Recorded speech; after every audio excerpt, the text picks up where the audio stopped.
രണ്ടാം ലോകമഹായുദ്ധകാലത്ത് ബോംബാക്രമണത്തിൽ തകർന്നടിഞ്ഞ കൊവൻട്രി കത്തീഡ്രലിൻ്റെ വിശേഷങ്ങളുമായി പുതിയ ഒരു വീഡിയോയിലേക്ക് സ്വാഗതം.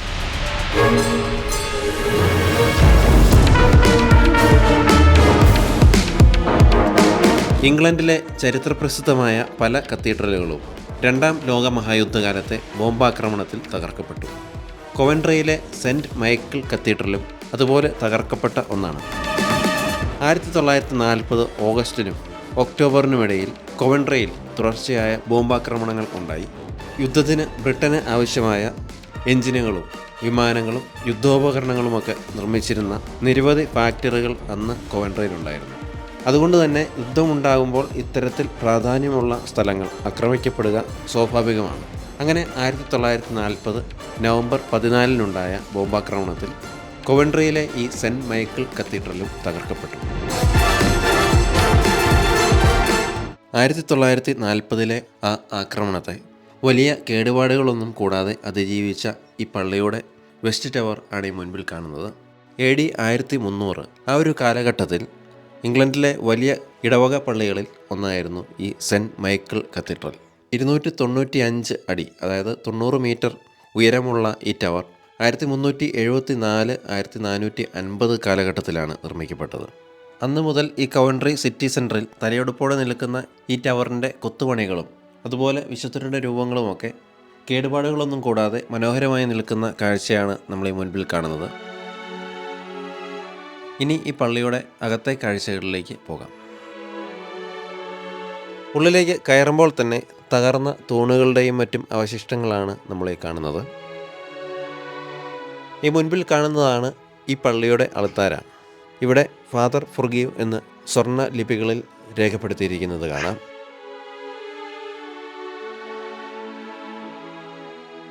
ഈ പള്ളിയുടെ സൈഡിലുണ്ടായിരുന്ന ഒരു ചാപ്പലാണ് ഈ കാണുന്നത്. സ്ഫോടനത്തിൽ തകർന്ന രൂപങ്ങളും ജനൽ ചില്ലുകളുടെ അവശിഷ്ടങ്ങളുമൊക്കെ നമുക്ക് ഇവിടെ കാണുവാൻ സാധിക്കും.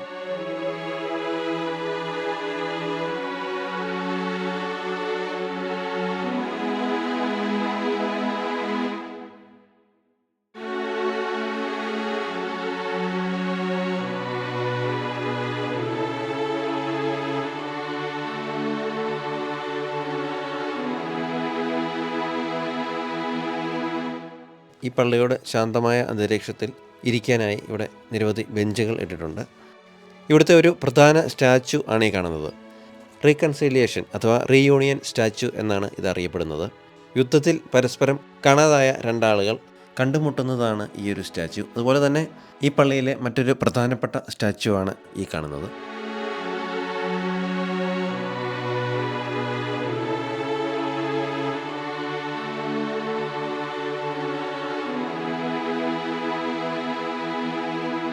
ഇനി പുതിയ കവൻട്രി കത്തീഡ്രലിൻ്റെ കാഴ്ചകളിലേക്ക് പോകാം. ഈ പഴയ പള്ളിയുടെ സൈഡിൽ കൂടി തന്നെ താഴേക്ക് ഇറങ്ങിക്കഴിഞ്ഞാൽ പുതിയ പള്ളിയുടെ കവാടത്തിലേക്ക് നമ്മൾ എത്തിച്ചേരും.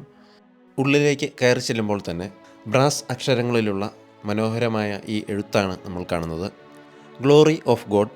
തുടർന്ന് ഈ കത്തീഡ്രൽ കത്തി നശിച്ചതും നിർമ്മിച്ചതുമായ ഡേറ്റുകൾ ഇവിടെ രേഖപ്പെടുത്തിയിട്ടുണ്ട്.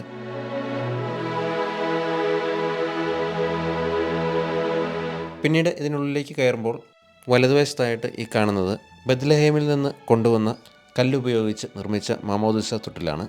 ഇതിന് പുറകിലായി ഗ്ലോറി ഓഫ് ഗോഡിനെ സൂചിപ്പിക്കുന്ന ഗ്ലാസ് ഉപയോഗിച്ചുള്ള മനോഹരമായ നിർമ്മിതി നമുക്ക് കാണുവാൻ സാധിക്കും.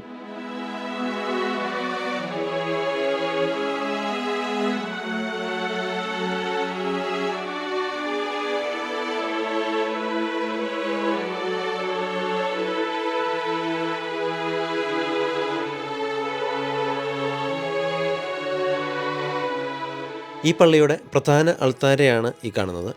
വളരെ മനോഹരമായ നിരവധി പ്രതീകങ്ങളെയൊക്കെ സൂചിപ്പിക്കുന്ന കൊത്തുപണികളൊക്കെ ഉൾക്കൊള്ളിച്ചാണ് ഈ അൾത്താര നിർമ്മിച്ചിരിക്കുന്നത്.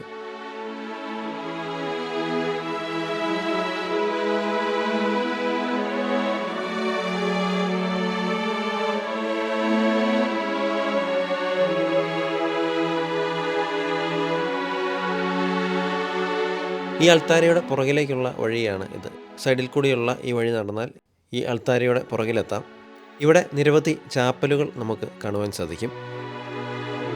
അതുപോലെ തന്നെ പ്രധാന അൾത്താരയോടെ പുറകിൽ നിന്നുള്ള മനോഹരമായ ഒരു വ്യൂ നമുക്ക് ഇവിടെ നിന്ന് കാണുവാൻ സാധിക്കും. അതാണ് നമ്മൾ ഈ കാണുന്നത്.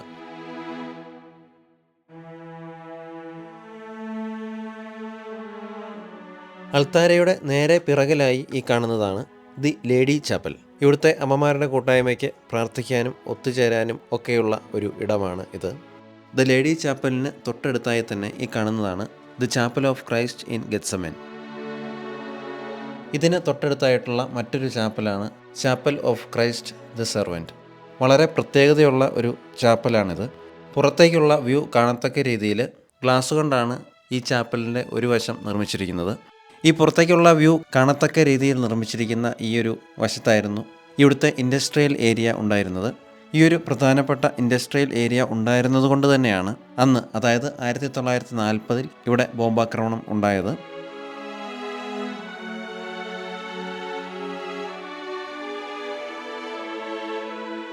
ഈ പള്ളിയിലെ മറ്റൊരു പ്രധാനപ്പെട്ട ചാപ്പലാണ് ചാപ്പൽ ഓഫ് യൂണിറ്റി. വിവിധ ക്രിസ്ത്യൻ വിശ്വാസങ്ങളിലുള്ളവർക്ക്, അതായത് ചർച്ച് ഓഫ് ഇംഗ്ലണ്ട് കൂടാതെ മറ്റ് സ്വതന്ത്ര സഭകളിൽ വിശ്വസിക്കുന്നവർക്കൊക്കെ ഒത്തുചേരാനും ആശയങ്ങൾ പങ്കുവയ്ക്കാനും പ്രാർത്ഥിക്കാനും ഒക്കെയുള്ള ഒരു ഇടമാണ് ഇത്.